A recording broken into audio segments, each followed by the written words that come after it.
Bonjour à toutes et à tous, bienvenue dans le podcast La Sueur. Aujourd'hui, on parle d'un monstre absolu, d'une bête féroce, 44 ans, 120 kilos de viande cubaine, Rust. On parle bien évidemment de Rust. Non, nous parlons de Yoel Romero. Générique ? Générique. Soit.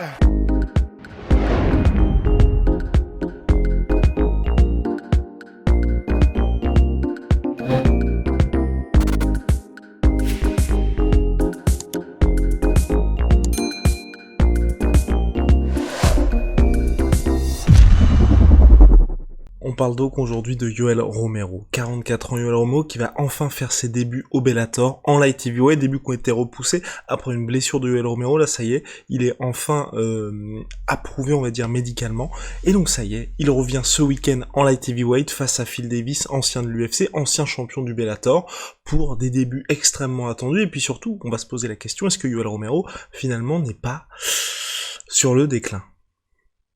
Ouais, bon, pour l'instant, et c'est ça qui est bien, c'est qu'en fait, c'est vraiment une inconnue, dans le sens où jusqu'à maintenant, les seules potentielles alertes qui auraient pu nous faire croire qu'il est sur le déclin, c'est simplement qu'il a été très inactif face à Adesanya, et que, tu sais, il y avait même eu des supputations parce qu'il avait eu une cicatrice derrière la nuque, et que comme on sait qu'il a énormément de problèmes de dos et de nuque, Yoel Romero, probablement inhérent de toute façon aux lutteurs de métier, mais on s'était dit, le problème c'est que, est-ce que le déclin physique n'est pas amorcé en fait, et est-ce qu'il sera plus réduit à quelques explosions? C'était déjà le cas avant, c'était son style d'être très attentiste, il y avait d'ailleurs des explosions, mais là, ce serait vraiment réduit au minimum syndical. Genre, je vais essayer 1, 2, 3 fois de faire des blitz, et si ça marche pas, bah, on fait chien de faïence comme face à Adesanya.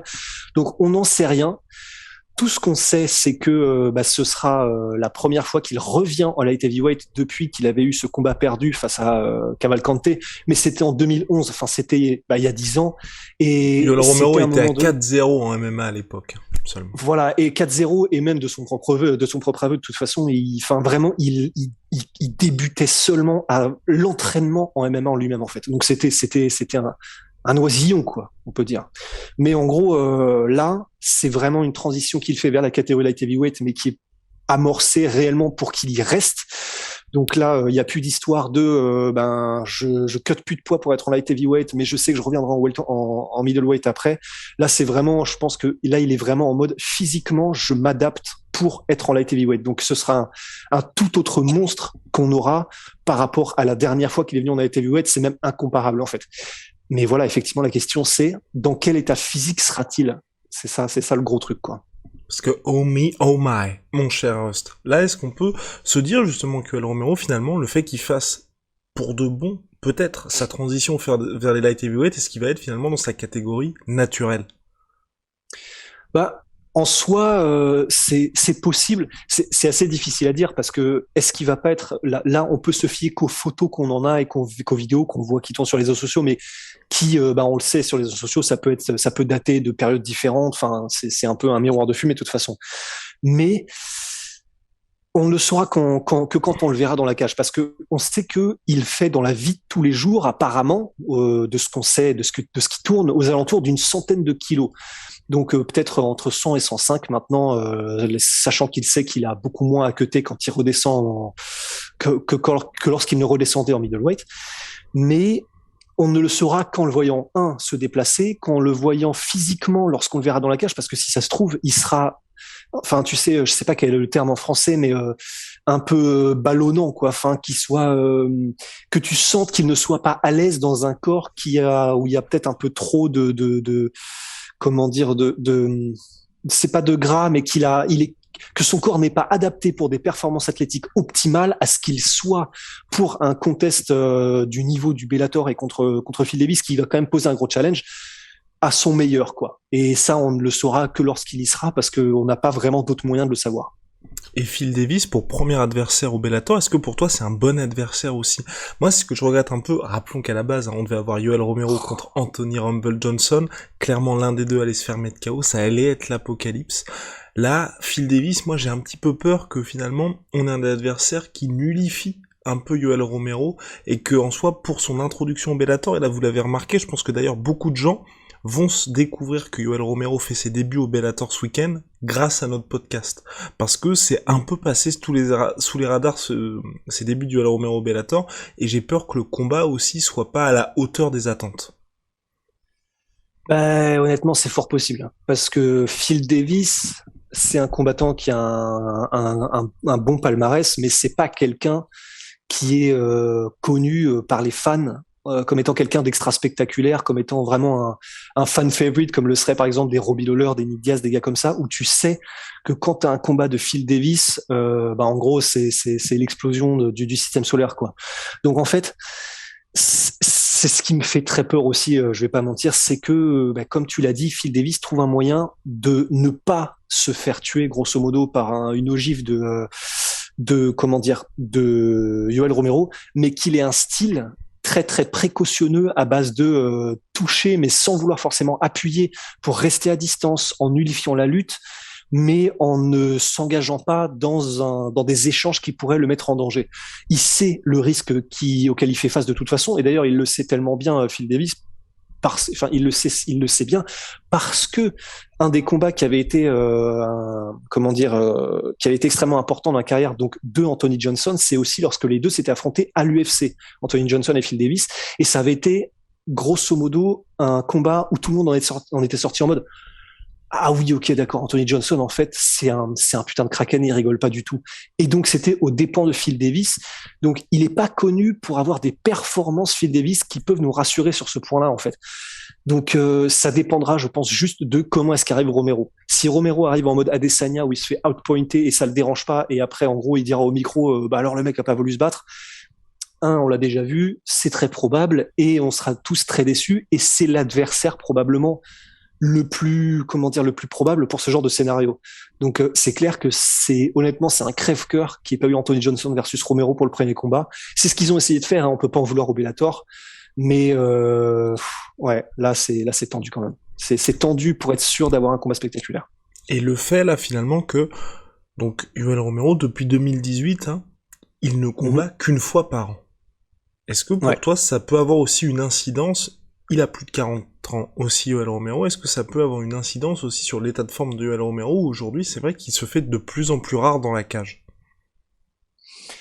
Bah, je pense. Bah, en fait, le truc, c'est qu'il se fait de plus en plus rare pour une réponse, pardon. Il se fait de plus en plus rare ces derniers temps par une raison qui répond à ta question. Putain, j'y suis arrivé. Mais c'est qu'en gros, il est pas visible ces dernières années parce qu'il est blessé, en fait. Et donc, il est blessé parce que son corps probablement a de plus en plus de mal à encaisser l'intensité des camps d'entraînement. Parce qu'on sait aussi que Yoel Romero, enfin, c'est un peu les lutteurs, tu vois, mais quand il fait un camp d'entraînement, il y va, mais il y va à fond, en fait. Qu'il ait 44 ans ou pas, il ne connaît que cette vitesse-là, Yoel Romero. C'est-à-dire y aller à fond tout le temps, que ce soit enfin, dans sa manière de s'entraîner. Et forcément, ça met son corps à rude épreuve. Et c'est ce qui fait qu'aujourd'hui, on le voit aussi de moins en moins. Donc, ça fait un peu écho à tout ce qu'on dit depuis le début de ce podcast-là. Mais et aussi comment dire, ce sera probablement décevant, mais la réponse sera donc la même, mais qui est que ben oui, de toute façon c'est clair qu'il accuse là maintenant le poids des années, mais qu'en termes de performance dans la cage, encore une fois, ben on aura la réponse que une fois qu'on y sera. Enfin, c'est vraiment, j'ai l'impression d'être Dana White en conférence de presse, tu vois, qui arrête pas de répondre. Je sais plus ce que c'est sa catchphrase, mais attends, c'est Qui fait pas des combats le soir des combats? Ah oui, non, pardon. Oui, voilà, ouais, c'est ça. Bah, c'est ça, c'est ces deux-là généralement. Là, j'ai un peu l'impression de répéter la même chose, mais parce que c'est difficile en fait de dire quoi que ce soit sur Yoel Romero, tellement ça dépend juste de comment il sera le soir du combat, quoi. C'est pas, ouais, ça dépend énormément de ça. Par contre, moi, pour le coup, ce que je trouve qui est une bonne nouvelle pour Yoel Romero, c'est de voir tel qu'il va être en light heavyweight et de se dire ça pourrait peut-être mettre un second souffle à sa carrière, dans le sens où c'est vrai qu'on savait qu'à chaque fois qu'il était en middleweight, les weight cutting qui s'imposaient étaient absolument monstrueux, il faisait généralement le poids au gong, il manquait aussi assez souvent le poids, et là peut-être, tu vois, que déjà, quand on y pense, il a le même âge que Vitor Belfort, Yoel Romero. Certes, il a commencé beaucoup plus tardivement le MMA puisqu'il a commencé chez les pros en 2009. Mais bon, c'est un âge où normalement tous les mecs ont raccroché depuis un bon bout de temps. Là, potentiellement, on peut avoir quelqu'un qui va être un certain temps au Bellator, mine de rien. Ah ouais, d'autant plus que si jamais il y a des combats, il y a les débuts là ne lui plaisent pas, il peut très bien aller en heavyweight aussi. Hein. Honnêtement, je le vois venir gros comme une maison. Le coup du un peu comme Rampage Jackson, tu vois, en mode, enfin, il le dira pas tel quel, mais en vrai, bah les couilles, tu vois, je vais juste combattre à mon poids naturel. Tant pis si les mecs dans la cage font 10-15 kilos de plus. Donc c'est clair que là, honnêtement, un peu comme Chael Sonnen avait fait lorsqu'il était monté d'une catégorie pour affronter Shogun Rua et qu'il avait surpris tout le monde en lui mettant une guillotine. Et effectivement, c'est un des exemples qu'on utilise souvent pour dire ça peut être une régénération de carrière de monter ou de descendre de catégorie, comme José Aldo, etc. Mais là, honnêtement, je pense que ça ne peut avoir que des bénéfices. Parce que effectivement, on a dit que depuis le début de sa carrière, comment dire, en MMA, il était aux alentours de 100 kilos quand il était hors camp d'entraînement, ce qui est normal hein, pour un middleweight, c'est pas déconnant. Anderson Silva, c'était pareil, Luke Rockhold, pareil. Donc, c'est pas forcément déconnant, mais effectivement, le fait que son corps va pouvoir souffler un peu plus lors de la récupération et qu'il aura à aller beaucoup moins loin en termes de comment dire de wake up et on sait ce que ça cause en termes de problèmes aussi le jour du combat parce que le cerveau n'a pas eu le temps de récupérer tout son liquide encéphalique et tout ça. Ben ça peut n'avoir que des effets bénéfiques de toute façon. Donc ça c'est le gros point positif, c'est qu'au moins on ne verra pas Yoel Romero en middleweight, mais dans une catégorie où on risque d'avoir effectivement un gros changement peut-être dans son aise dans la cage. Yoel Romero, 13 victoires en carrière, 11 par KO. Phil Davis, jamais mis KO au cours de sa carrière, ni soumis 6 défaites uniquement par décision. Est-ce que Rust, on peut avoir le numéro 12 ce vendredi? Ouais, c'est possible. Hein. Ah oui, oui, c'est possible. Hein. Ah oui, oui, là, c'est largement possible que El Romero arrive. S'il arrive à toucher Phil Davis, je pense qu'un Yoel Romero qui sera effectivement probablement moins rapide parce qu'une catégorie au-dessus, mais s'il touche, on a vu qu'il pouvait mettre des one-punch knockout avec toutes les parties de son corps en middleweight. D'ailleurs, c'est un des deux seuls combattants du UFC qui a mis 2 KO à partir d'un flying knee avec Diego Sanchez. Il peut tout faire, c'est très simple, mais il peut aussi mettre des droites qui sont certes académiques, c'est-à-dire c'est comment dire un gros bras arrière sorti de nulle part, genre Rafael Natal, mais il peut mettre des one punch knockout aussi comme ça. Donc ce Yoel Romero en version light heavyweight, je pense qu'il y a aucun problème qui peut mettre KO Phil Davis. Je pense qu'il y a aucun souci. Lors du combat qu'il y avait eu entre Phil Davis et Anthony Johnson, il avait jamais été knockdown, je crois, ni même Non, non. proche d'être mis KO, mais c'est parce que il arrivait à chaque fois à s'évader un petit peu du danger, même s'il était chassé, hein, c'est clair. Mais il arrivait à s'évader, il arrivait à ne pas être touché trop franchement.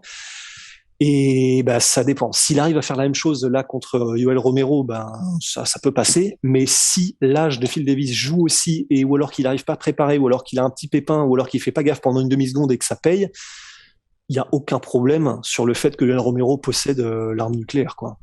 Oh waouh, oh waouh. Mais en tout cas, c'est en ça que je trouve, tu vois, que mine de rien, le match-up est assez bizarre de la part du Bellator parce que t'as un vrai challenge à savoir devenir le premier à mettre KO Phil Davis, mais de l'autre côté, c'est extrêmement compliqué d'arriver à briller face à Phil Davis. Donc, Bah si, ouais. si Romero y arrive, aux yeux du grand public, je pense pas, tu vois, que la performance va résonner suffisamment et que les gens se diront, waouh, il a quand même réussi à faire ça à Phil Davis. Pour les connaisseurs, oui. Mais par contre, le plus probable, c'est qu'on ait un combat qui soit pas extrêmement spectaculaire et que là, pour le coup, je trouve ça un peu bizarre de la part du Bellator parce que vous n'allez pas nourrir la machine à, enfin, les highlights d'un côté de Phil Davis ou de Yoel Romero. Bah, je suis d'accord. C'est pour ça que c'est un choix Après, c'est qui le plus est... gros nom qui était disponible aussi, hein, mine de rien. Et c'est ça, en fait. C'est ça le problème. C'est que, honnêtement, je pense qu'ils ont dû réfléchir à faire un Fedor Yoel Romero. Je pense vraiment. Je pense que les deux, à mon avis, les deux étaient chauds. Mais non. ce Mais haussement non. de sourcil. Attends. Fedor Yoel Romero. Non, mais là, c'est, Ah, je pense que, à mon avis, le Bellator a dû proposer. Mais connaissant, je les connais pas du tout. Mais les gens qui s'occupent de la carrière de Fedor, je crois qu'ils sont dans une optique, pas Fedor lui-même. Hein, Fedor lui-même, il s'en fout. C'est un guerrier devant l'éternel. Il combattra n'importe qui. Mais on sait que apparemment, ils ont refusé Overeem encore très récemment. Donc ça veut probablement dire que là, ceux qui gèrent et managent Fedor sont en mode on va quand même essayer d'y aller tranquille sur les potentiels dommages. Donc c'est pour ça qu'ils prennent Tim Johnson, mais du coup c'est pour ça aussi que j'aurais été très étonné qu'ils acceptent un combat contre Romero, quoi. Et même si tous les fans, je pense, honnêtement, auraient été chauds. Parce que là, Ouais. Fedor Tim Johnson, bon, c'est quelque chose qui... personne ne se lèvera... voilà, je sais pas. Bon, enfin, peu Ah, de nous, gens se on va lèveront... se lever, ouais, on voilà. va se lever. Peu de gens se lèveront en pleine nuit pour le Euh, voir, mais je pense que oui, c'est ce qu'ils voulaient. C'est simplement effectivement que je pense que c'était un troisième, quatrième choix Phil Davis, mhm. mais ça s'est trouvé dans les emplois du temps des uns et des autres, quoi. Donc voilà, vous avez les clés pour ce combat qui se déroule le 18 septembre prochain, début du Yoel Romero au Bellator face à Phil Davis, retour en light heavyweight à la recherche du 12e KO en carrière. Mhm.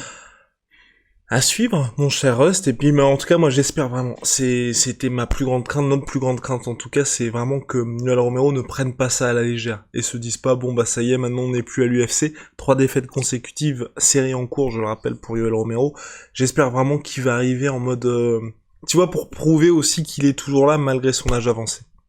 Mais ça, malheureusement, c'est un cas de figure qu'on a tellement vu. Honnêtement, je pense que si on devait faire un ratio, je pense que ce serait du 90-10. 90% des gens qui débarquent d'une organisation qui est considérée comme la numéro un, alors qu'ils sont bon sur la fin de carrière, oui, mais qui sont encore athlétiquement largement capables, lorsqu'ils vont dans une organisation qui est entre guillemets d'un niveau moindre et connue comme étant telle quelle, en fait, jamais ça ne fait des dingueries, mais vraiment jamais. Le premier exemple qui me vient, mais là il faut remonter, c'est Crocop, lorsqu'il était arrivé du Pride pour arriver à l'UFC, et il le disait lui-même, Crocop, il était traité comme un roi, et on lui a déroulé le tapis rouge, etc. Ben, il a gagné son premier combat contre Eddie Sanchez, mais après il s'est pris un head kick, et ça n'a jamais vraiment moussé. Tu peux prendre tous les combattants qui sont sortis de l'UFC pour aller vers le Bellator, tu peux, enfin, honnêtement, il n'y a pas beaucoup d'exemples pour lesquels ça a été un franc succès. Il y en a peut-être un ou une exception qui confirme la règle. Ryan Et moi, Bader pour moi c'est le seul, ouais, Ryan Bader. Ouais, bien mais vu. c'est le seul. Mais ouais, sinon, parce que sinon, bah, on pense à qui? On pense à Benson Anderson, Rory McDonald. Qui est-ce qu'il y aurait d'autres? Enfin, Chael en tout Sonnen. cas, ouais. Chelsonen, ouais, voilà, bah, même Rampage Jackson, si on doit te parler de Rampage Jackson. Mhm. Enfin, je pense qu'effectivement, si on dressait la liste, voilà, je pense qu'on serait proche d'un 90-10, quoi. Donc, moi, c'est ça, honnêtement, qui me fait le plus peur. C'est juste, effectivement, ce côté, pas psychologique, mais vraiment, je suis plus dans l'organisation numéro un, c'est le Bellator, je peux me relâcher un peu. Et d'autant plus que les combattants sont connus pour être justement considérés un petit peu ça comme ça, quoi. C'est-à-dire, mais je sais plus qui l'avait dit. Je me demande si c'était pas Scott Coker lui-même ou un responsable du Bellator. Je veux pas mettre de mots dans leur bouche, mais je crois. Mais en gros, qui disait, il y a des moments où en fait, on est obligé de les recadrer parce que clairement, ils ont l'impression que c'est un peu la foire aux occasions, quoi, d'arriver dans une autre organisation qui n'est plus la numéro un. Mais ouais, enfin voilà, c'est ça qui effectivement fait peur. Donc en fait, en conclusion, bah c'est vrai que je suis un peu inquiet. Je pense que toi aussi. Je suis un peu inquiet parce qu'il y a beaucoup de raisons, comme on vient de le dire, qui font que il y a moyen, un, que ce soit pas forcément un combat spectaculaire, et deux, qu'on n'ait pas la meilleure version de Joel Romero, et trois, qu'on en sorte un peu triste quoi qu'il arrive. Donc on va voir, on va voir. En fait, profitons-en maintenant, juste de savoir qu'on va revoir Yoel Romero, d'être hypé parce qu'on va voir le monstre rentrer une nouvelle fois dans la cage. Profitons de ces moments-là, de ces photos qui sortent comment dire, du Bellator, et dont celle qui est sortie récemment où on dirait un putain d'orque. Et c'est dit pas de façon péjorative, hein, c'est dit de façon, le mec est terrifiant. Enfin, je sais pas pourquoi il a les dents qui pointent, etc. Mais la photo est incroyable. Non, mais si, tu vois ce que je veux dire. C'est celle que tu m'as envoyée hier. Complètement. Mais voilà, juste profitons maintenant. Il revient, c'est Romero, et on s'occupera du résultat une fois qu'il y aura le résultat, quoi. Et voilà. Allez, à la prochaine. Big shout out my sweet pea, my sweet protein. Moins 38% Hell sur yeah. tout my protein. Wow, avec le code la sueur. Shout out à Venom, sponsor de l'UFC, sponsor de la sueur. See ya very soon.